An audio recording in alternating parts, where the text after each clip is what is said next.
2025-ci ilin açılışını edirik, setka sezonunun açılışını. Bu bizim ağ rəngli setkamız.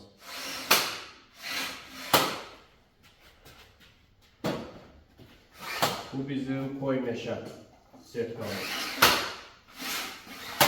Hər bir rəngdə buyurub sipariş verə bilərsiniz.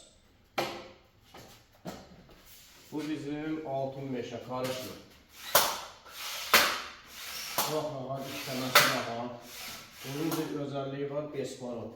Aşağısı 1 santimlik profildir. Ayak boyanda əzilmir. İşləməsi rahat. Bu da bizim antrenlik setkamız.